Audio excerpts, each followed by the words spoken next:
Don't ignore your gut feeling after an interview day. This is your time to be selfish. Don't think about what is important to other people. Think about yourself. Just think about these things because they really matter and they will change the quality of your life depending upon what you want to do. If you hear the same thing from a number of people, definitely listen to them. Okay, and for my final piece of advice, which I think is my best piece of advice, do not put your at the top of your rank list. Hi everybody, welcome back to my channel. My name is Dr. Yasha Gupta. I'm a board certified radiologist, and I want to talk to you today about a few mistakes that I want you to avoid when building your rank list.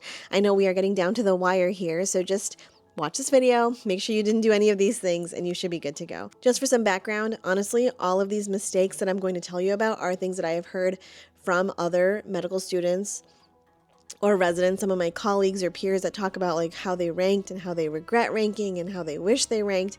And so all of these are coming from a place of love, just because I don't want you to make the same mistakes that so many others before you have done. Okay, so that's really where this is coming from.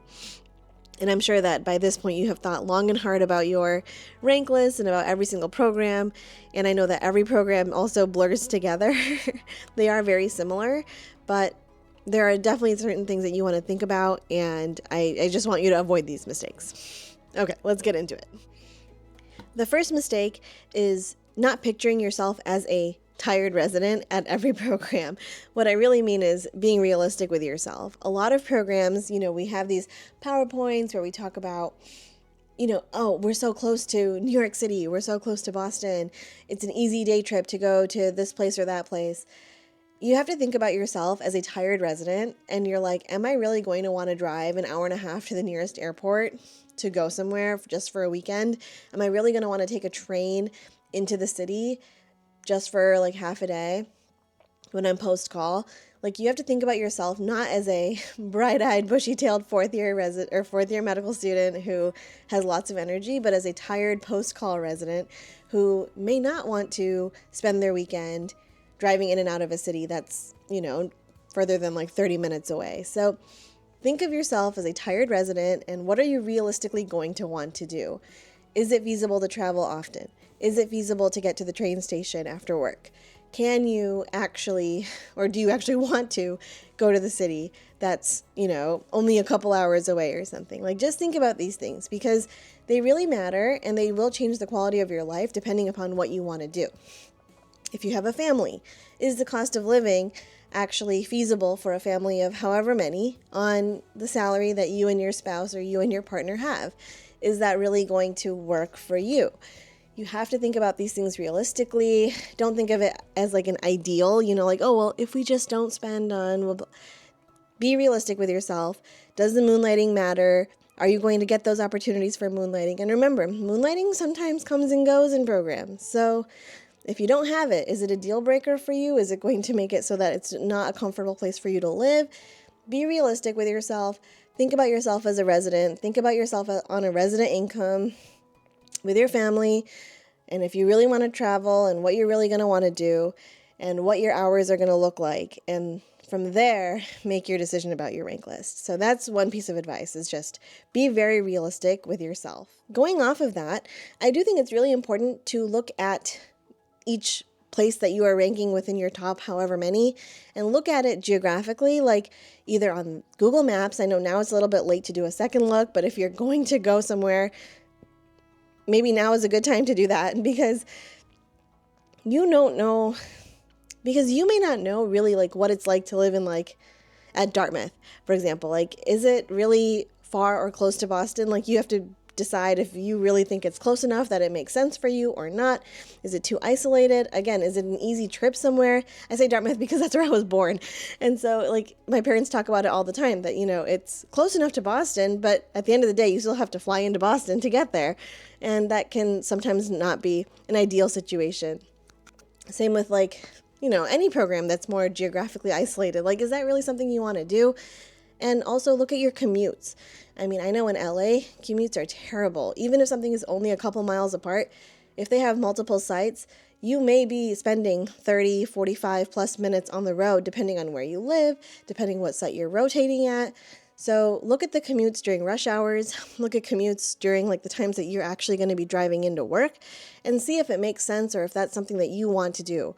I know some people don't mind commuting, especially if you don't have like a family waiting for you at home. It's fine, you can drive an hour, but if you do have a family or you hate driving, maybe that's not a good fit for you, but you don't know unless you really look. And at the end of the day, honestly, residents may not always tell you like exactly how bad the commutes are. I mean, maybe they do, but maybe they also want to encourage you to come to their program. And so they might say like, oh, it's not that bad. Well, your definition of that bad and their definition of that bad may or may not be the same. So do your homework, check everything on Google Maps if you're not going to go in person. If you are going to go in person, obviously, then you can sort of feel it out for yourself. But at the very least, check it on maps, check the commute times, check how far things that you actually want to do are from where you might live, and make an educated decision. The third mistake that I want you to avoid is putting the name brand or prestige over everything. Obviously, there are going to be people who really have a perfect program that's like top 5, plus perfect location for their family, plus like great cost of living, plus like whatever, their spouse has a perfect job there too. And like for that person, that's wonderful. And I'm super happy for them that they actually found that program.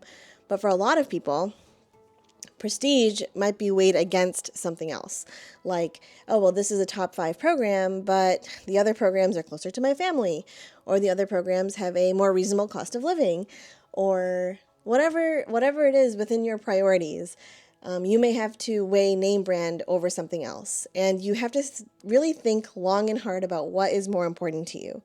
I personally believe that proximity to a support system is extremely, extremely important, especially in residency. It's a very long time. And even just being able to go home for like a day or an evening and have dinner with like people that really care about you, I think is, I don't know, invaluable. I didn't have that. I didn't really know anyone where I did my residency, and it was okay. But seeing like my friends who did residency closer to home definitely made me feel like, maybe that could have been nice. So I do believe that thinking about those things before you make your rank list is very important, because you have to think about like what's most important to you. In this job market, I will say that I don't think that not going to a top program is going to hurt you in any way. I mean, obviously alumni networks of large programs are going to be bigger, but the job market is so good right now.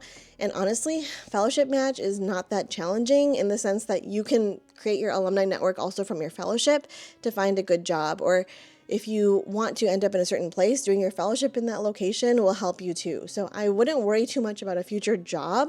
I would think more about your mental state and your mental health during your actual residency time, because your future will you will figure it out. If there's a specific private practice you're targeting or an academic program, I'm pretty sure that you will be able to get that job without being from a specific program. Like, it's really not going to be like one-to-one tied to a certain program. So don't worry too much about that. I think you will be fine. There are endless opportunities, and think about how you're going to feel as a tired resident when you want to come home and you wish you had dinner made for you or something. Like, think about what's important to you, and don't put prestige over everything. It's not worth that much. It's important. It can be important to you if you want to do research, if there's a certain lab you want to work in. Obviously, those things are different.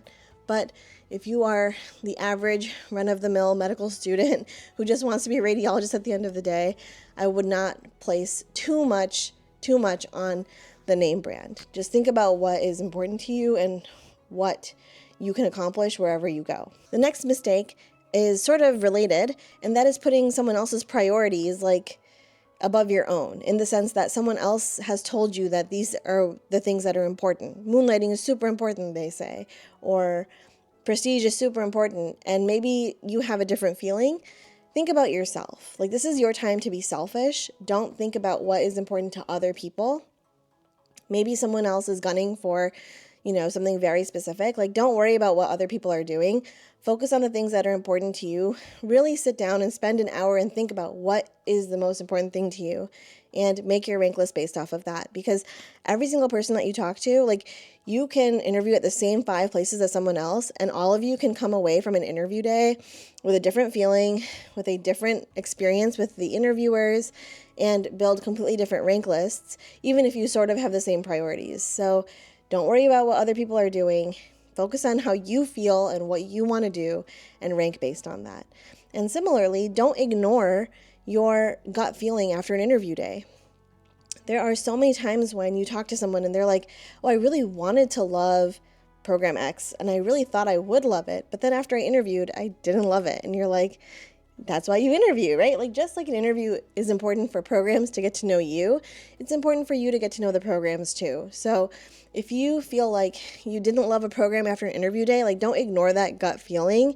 I think it's important. And truly the gut feeling is why I ended up matching at Mount Auburn. And I feel like because I really loved my program, I was able to contribute to my program so much and I was able to accomplish a lot while I was there. And I think that's really the reason why like I feel so good about like my entire training experience, right? Is because I loved it while I was there, even though when I talked to people, no one had really said like anything about it. Nobody really even knew about the program, to be honest, unless they lived in Boston at some point. But I ranked it really high anyways, because I was like, that's kind of just where I want to go. I just loved my interview day. And here we are, like so many years later, and I still feel very good about my decision. So don't listen to other people and rank based on yourself, because you don't have the same priorities as anyone else near you. You don't know what other people are ranking based on. And honestly, I don't want to say it like this, but like people lie too. Like people may not be completely honest with you about how they are ranking. And so just focus on yourself, focus on what's important to you and rank based on that. And don't ignore how you feel at the end of an interview day. So as I mentioned, take everyone's advice with a grain of salt, but listen to yourself. But at the same time, if you hear the same thing from a number of people, definitely listen to them. What I mean by this is if you're hearing from a lot of people that a culture is toxic, or certain attendings are toxic, or certain things are not good about a program, like if you hear it over and over, stop and listen and pause and decide if the pros are going to outweigh the cons for you in that situation. There are obviously a lot of programs that are like really good, but you do hear sort of things about them and you're like, do I really want to go there after like everything that you've heard about a program? Like just be careful is all I can say. If you hear the same advice about programs, like there are a few programs I can think of in my mind where I feel like I hear the same things over and over. And this is someone who's not even interviewing right now, right? Like I am well past this stage, but I still hear the same things about certain programs. And so if I were interviewing at those programs, I would be like, okay, even if I want to be in a certain location, like I'm not sure it would be worth it because of the reasons that I keep hearing. And so just remember that, yes, everyone ranks differently and people might try to discourage you from ranking somewhere high so they can rank it high and match there potentially. But if you do hear the same thing from a number of people, especially other residents, other attendings in the area, things like that, listen. Okay, and for my final piece of advice, which I think is my best piece of advice, do not put your safeties at the top of your rank list. Despite what anybody tells you, despite what your medical school advisors tell you, despite what anyone tells you, don't put your safeties at the top of your rank list just because you don't think you're going to match at these places that interviewed you. This is like classic imposter syndrome where you're like, well, why would that place interview me? They probably just wanted me for their safety position and number 100 at the bottom of their rank list. I don't care.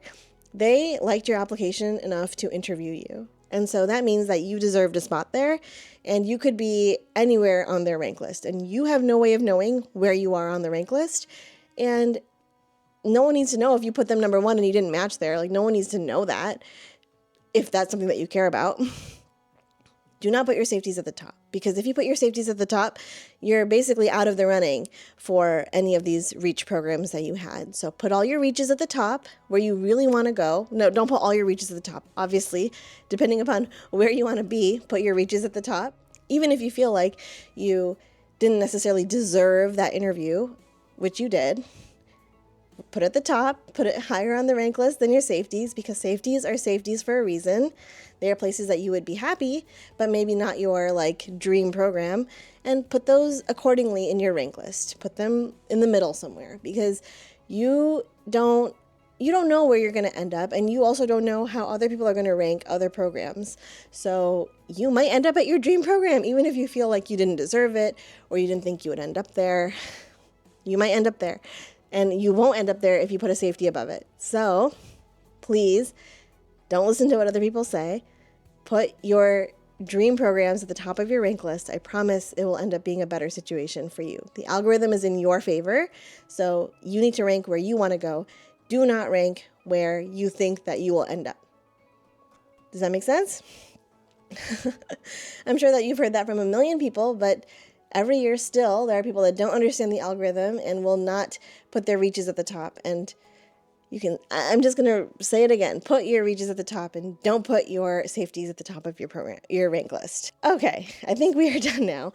Hopefully that was helpful. Hopefully you are certifying soon, and best of luck. You guys are going to do great. And at the end of the day, no matter where you match, you're going to be a radiologist. So welcome to the best specialty. I will see you all in my next video. Bye.